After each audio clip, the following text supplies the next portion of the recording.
La la la la la la la la la la la la la la la la la la la. Have you noticed how stale situation comedies have become on TV these days? How the networks have depended on a handful of formulas that the audience now sees through and they just can't milk that cow anymore? And how about film? They just don't make film comedies like they used to. So where do we get our comedy these days? Who makes us really laugh? I dare say that we've entered a renaissance of stand-up comics. There are plenty of good ones. People who look at the world we live in and skewer it by using their brains and connecting their intelligence to a quick tongue in order not only to make us laugh, but make us think a little differently about things. Sometimes comedy can be downright dangerous, and to me, that's when it's really valuable, when it takes us to the edge and forces us to reevaluate our thoughts and feelings about society, church, government, and other hot-button issues. Comedy, good comedy, has always been a little dangerous. In the late 18th century, a series of stage comedies appeared in France that were considered downright revolutionary. In fact, they caused so much nervousness with the royals that when one of them was presented as a possible subject for an opera, the censors demanded a number of changes and got them. It's the first in this series of comedies that we want to look at today. The story of a scrappy young count who falls in love with a beautiful girl who remains unapproachable until he gets a little help from the local barber, a jack of all trades who remains one of the funniest characters to come out of world literature. I'm speaking, of course, about The Barber of Seville, a brilliant farce by Pierre Caron du Beaumarchais and the Italian opera buffa based on it, Il Barbiere di Siviglia by Gioacchino Rossini. I'm Nick Reveles, and this is OperaTalk.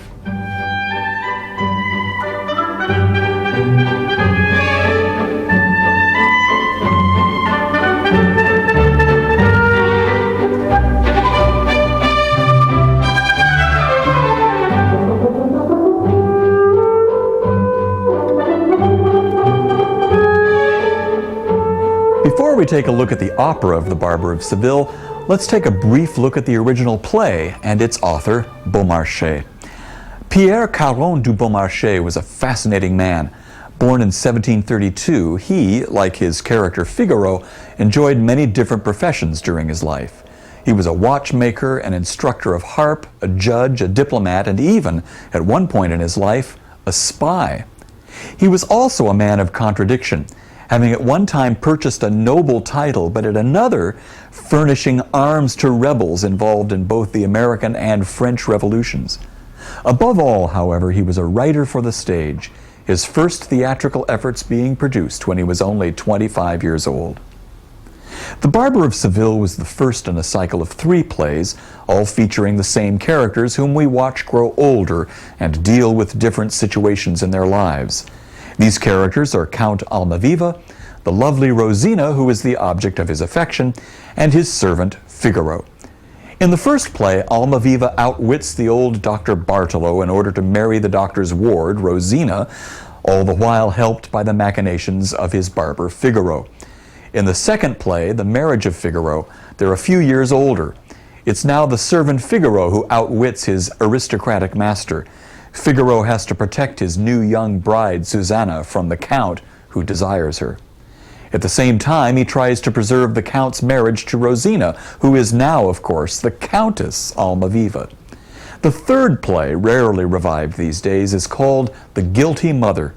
It takes place 20 years after the previous play and involves the illegitimate children of both the Count and the Countess, the potential loss of their fortune, and, again, the last-minute redemption of his employers by Figaro's wit and wisdom.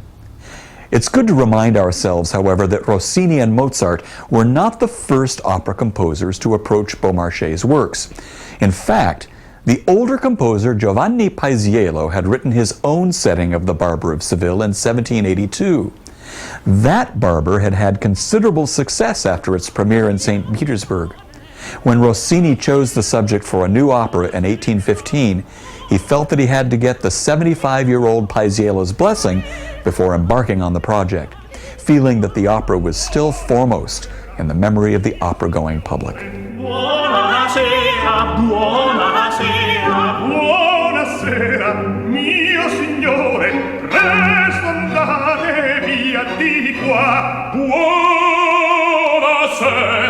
Belligore. Buonasera. Gioacchino Rossini was born in Pesaro in 1792 to an impoverished couple who made their living as musicians on the fringe of musical life as it was known then. His father was the town trumpeter, a position which for the most part involved appearances at various civic and church ceremonies. His mother was a seamstress and a singer who appeared in productions at various provincial opera houses near Pesaro.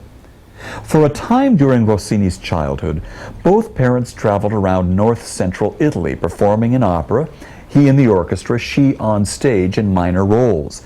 And it was from these experiences that the young composer had his first exposure to the art form.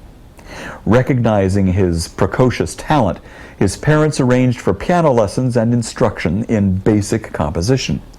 He entered the Music Academy in Bologna at the tender age of 14, and once on his own was writing short one-act operatic farces for the Teatro San Moise in Venice by the time he was 18. His first great success was La Pietra del Paragone, which was given at La Scala in Milan in 1812. It was hailed by the author Stendhal as a work of comic genius. What distinguishes Rossini during this period is the seeming comfort that he had with both comic and serious opera, and the success bestowed upon him by his public in both genres. Between 1812 and 1816, only 4 years, he wrote the comedies Il Signor Bruschino, L'Italiana in Algeri, Il Turco in Italia, and Barber. During the same period, he produced an equal number of serious operas, Tancredi, Elisabetta, Aureliano in Palmira, and Otello, all of this before the age of 25. On December 26, 1815, Rossini was presented with a contract to produce a comic opera for the carnival season of the Teatro di Torre Argentina in Rome just a few months later. It was Rossini's most recent librettist, Cesare Sterbini, who suggested that he look at a libretto prepared for the composer Paisiello based on Beaumarchais' Barber of Seville. The librettist produced the drama in 12 days, and it's been deduced from various contemporary sources that Rossini could not have written Barber in more than 19 or 20 days at most. This is incredibly fast work, particularly when you consider that Il Barbiere di Siviglia is arguably the greatest opera buffa ever written. As was the custom at the time, the composer directed all of the staging rehearsals, coached all of the singers, as well as the chorus, and agreed to be present at the keyboard to conduct the first 3 performances. The first performance was on February 20th, 1816, and despite Paisiello's agreement that the young composer could write his own version of Barber, the old composer's claque was in attendance, ready to pounce on the first sign of weakness. Their first opportunity came with the entrance of the young Rossini into the pit before the performance of the overture. He had chosen to wear a foppish, Spanish-style coat with large gold buttons, something the audience found amusingly pretentious, and so the catcalls and the laughter began. Then Manuel Garcia, the great tenor who was the first Count Almaviva, decided to accompany himself on the guitar in the serenade that opens his scene. While tuning the guitar on stage, a string broke, bringing more hissing and laughter. You can imagine the audience's reaction when Figaro bounded on stage a few minutes later carrying yet another guitar. The singer portraying Basilio tripped over some badly placed scenery on his entrance and sang his entire aria with a handkerchief placed in front of his bloodied nose. And to top things off, a stray cat wandered onto the set in the finale of Act 1, provoking Almaviva, Figaro, Rosina, and Bartolo to chase it all over the stage. The poor creature finally took refuge under Rosina's skirts, to the great amusement of the crowd. During this entire fiasco, Rossini calmly led the orchestra and cast in their performance, rendered his bow after the final cadence, and went home. The next evening he feigned illness and stayed in bed, hoping to avoid the theater at all costs. But the second performance must have gone much better. Late that night he was awakened from a deep sleep by shouts of "Bravo, bravissimo Figaro!" This was all from the street in front of his apartment. The audience had come to shower praise on him for what he called an unprecedented success. From that moment on, the Barber of Seville was assured its place in opera history.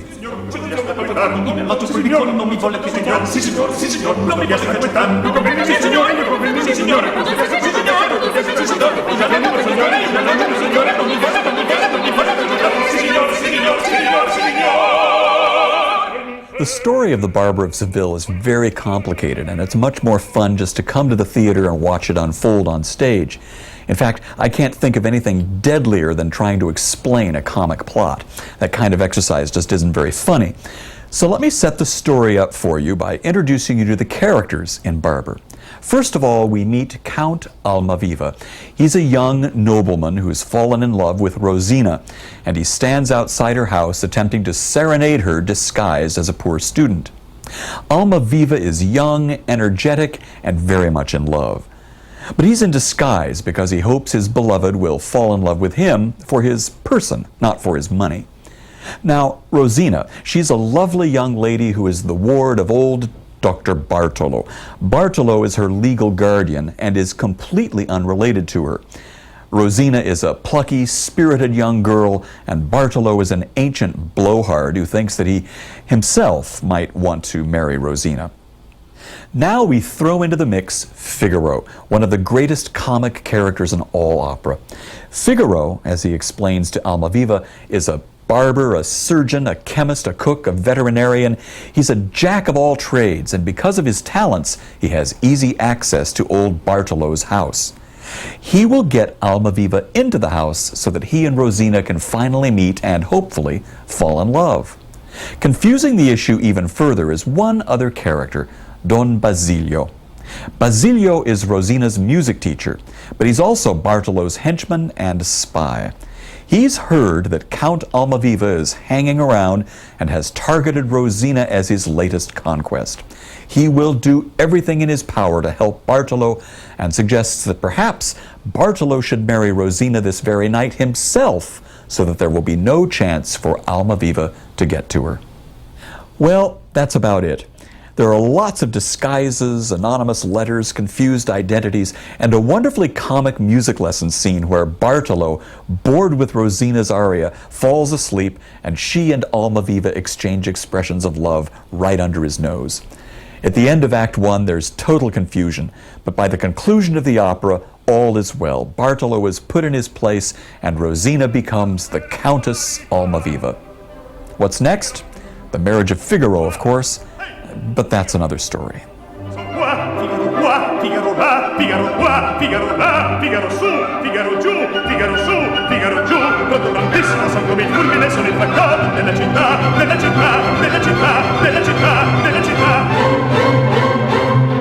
Let's continue our discussion of the composer, Gioacchino Rossini. And in order to do that, I've invited my good friend, my favorite musicologist, Ron Shaheen. Ron, welcome. Thank you, Nick. Good to have you here again. It's always a pleasure to be here. Tell us a little bit about what Italian opera was like when Rossini hit the scene. Who was working? What were they doing?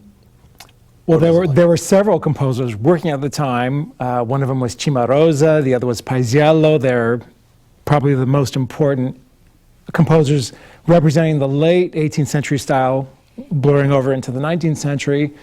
Of the next generation, there was Giovanni Simone Meyer.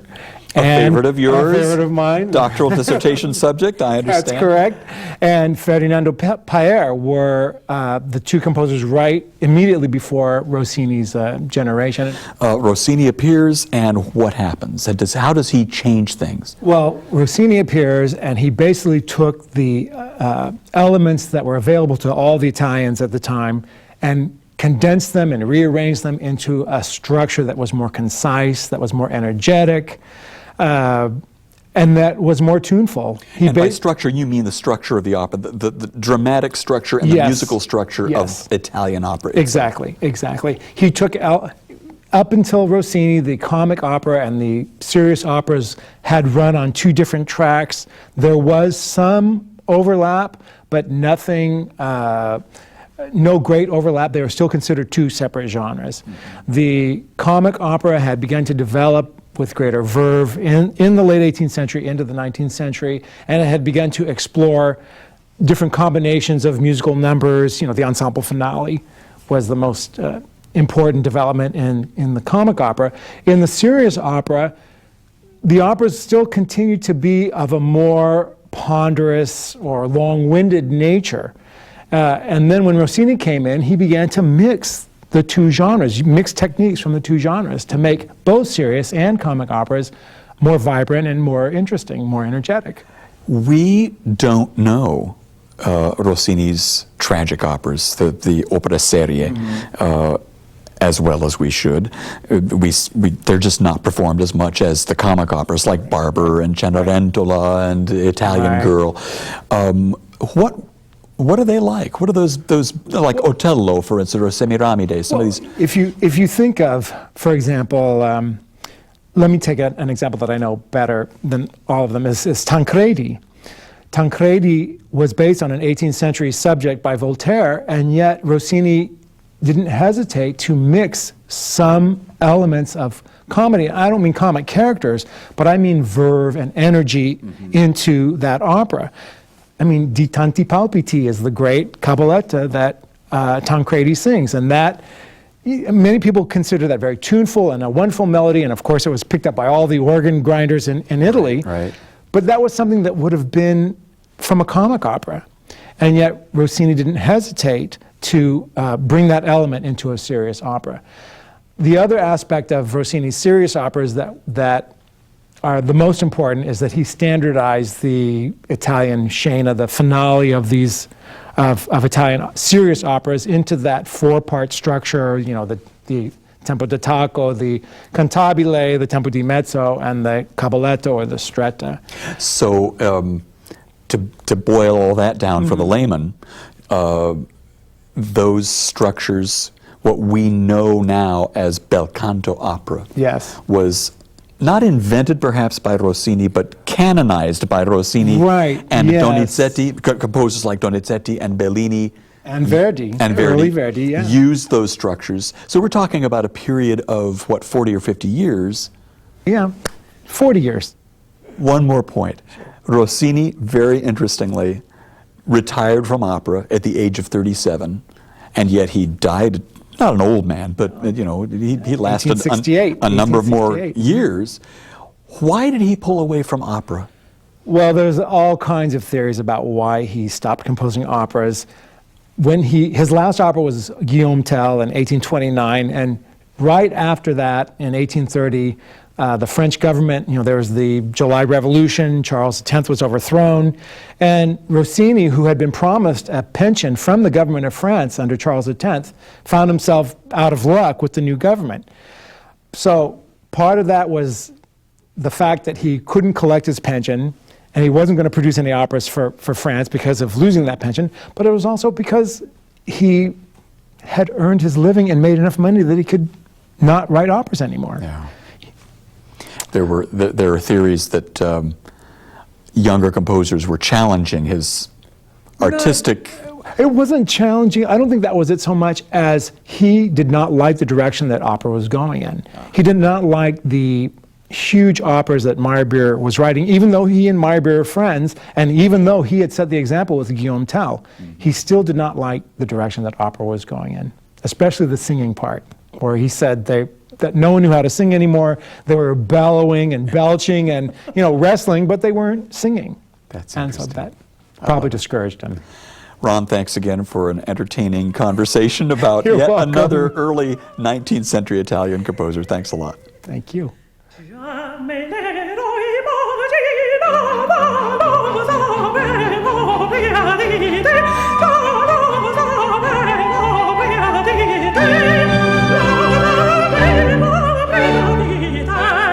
Rossini established many of the traditions of Italian opera that were to be put to use by composers for years to come. One of those traditions was the double aria. Now, I don't think that Rossini invented the double aria, but he certainly canonized it as one of the things that audiences came to expect in opera in the 19th century. Very simply, the double aria is a two-movement solo song for a character in an opera. First, a slow or reflective movement, and then a fast, exciting movement that would stir up the emotions of the audience in order to elicit a frenzied round of applause at the end. It was called a double aria because of these two contrasting sections or movements in the aria. There were names for each of these movements, most often the slow movement being called a cavatina or cantabile, and the fast movement called a cabaletta. But for our purposes, let's just stick with slow and fast. Typically, there was a substantial orchestral introduction to the beginning of the double aria that just helped set the mood and introduce the character on stage. Let's use Rossini's aria from Barber, Una voce poco fa, as an example, because it's probably the best-known double aria from Barber. Here is a little bit of the orchestra's introduction.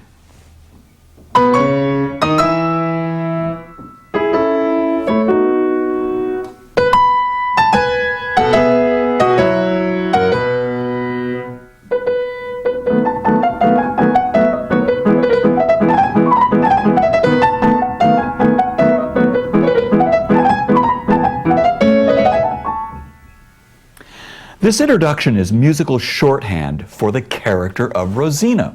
She's an elegant, wealthy woman.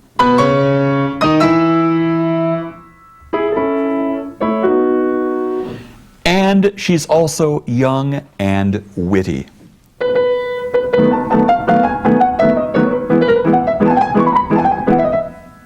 Now let's listen to what happens when she finally begins to sing.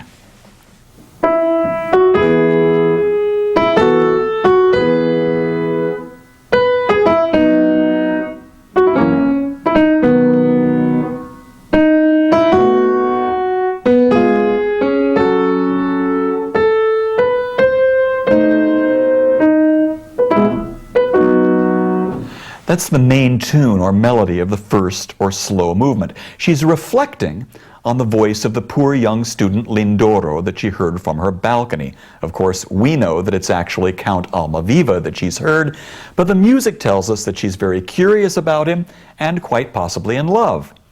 But as soon as that's established, she says, "Yes, Lindoro will be mine, I swear it, I will win." Well, that tells us a little bit more about her. She's a determined, wealthy young woman with wit, and she usually gets what she wants. Listen to how the music tells us that, and it's all in the vocal line.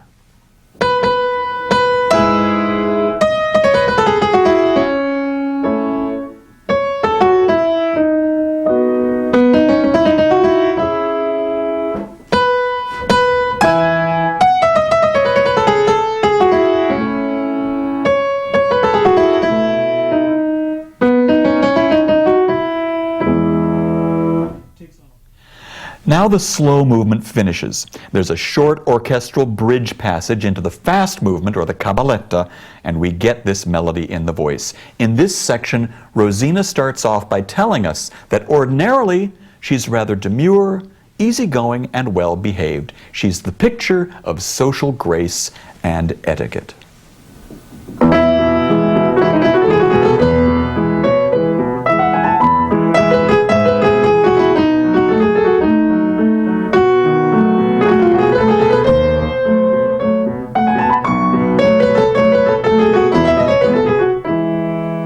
But then she warns us, "Touch me in my sensitive spot and I become a serpent, a viper, and I'll play so many tricks on you before I give in."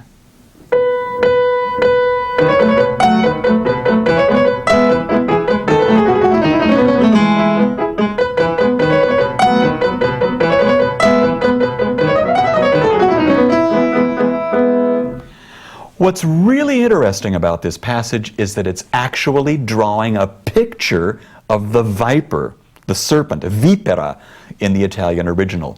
And that's what she's going to become. First, it strikes out like any self-respecting serpent.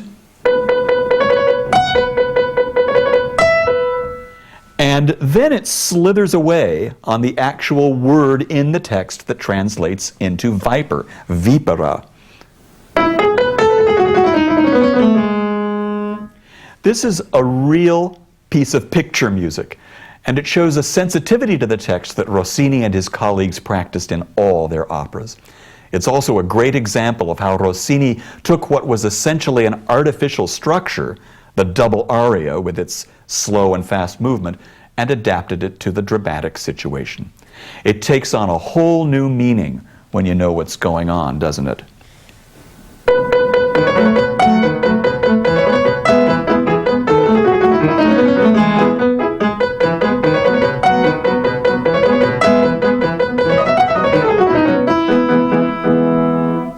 Preparing to see a production of The Barber of Seville is one of the easiest things to do just because it's so much fun. Listening to it on CD or watching it on DVD is just an absolute joy, and there are plenty of options out there. Here are some favorites of mine. This CD with Agnes Balza as Rosina, Francisco Araiza as Almaviva, and Thomas Allen as Figaro is an absolute delight. Neville Mariner keeps things bubbling in the orchestra, and the Bartolo of Domenico Trimarchi adds real sparkle to the proceedings. Of course, one wouldn't want to do without the classic Maria Callas recording with Luigi Alva and Tito Goppi. Alceo Galliera conducts the Philharmonia Chorus and Orchestra. One doesn't expect the charm and insouciance that Callas brings to Rosina, but it is one of the most remarkable characterizations of any role I know. There are other recordings available, of course, as is this recording with Marilyn Horne. It just depends on who you love. You really can't go wrong with any of them. On DVD, I really like this version with the Netherlands Opera with Jennifer Larmore, Dwayne Croft, and David Mallis, conducted by Alberto Zedda and directed by Dario Fo. It is fun, colorful, and well sung, giving as fine an introduction to this opera as one can get. In terms of books, if you can find it, this English National Opera Guide is quite thorough, with articles about the first production of the work, Rossini's operatic style, and the overall state of opera in the early 19th century. But it is out of print, so you may have to go searching in a library or a used bookstore to find it. Don't forget, though, the wonderful articles that you can find in the New Grove Dictionary of Opera. The articles on both Rossini and Barber are excellent and well worth reading. Good luck in your search for these materials, and don't forget that you can always find them through your favorite online shopping site, be it Amazon, Tower Records, or iClassics.com.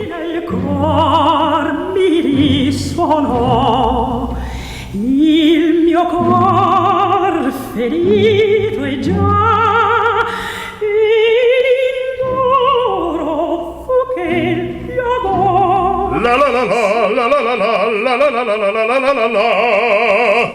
The Barber of Seville is probably the funniest of all comic operas, with its convoluted plot, disguises, and hilarious finales. These characters are stock characters, a little bit related to the old Commedia dell'arte archetypes, but there's just enough humanity in them to remind us a little bit of ourselves. With Rossini's charming and bubbling score, it's a complete delight from beginning to end. Don't miss it. I'm Nick Reveles. I'll see you at the opera. Nick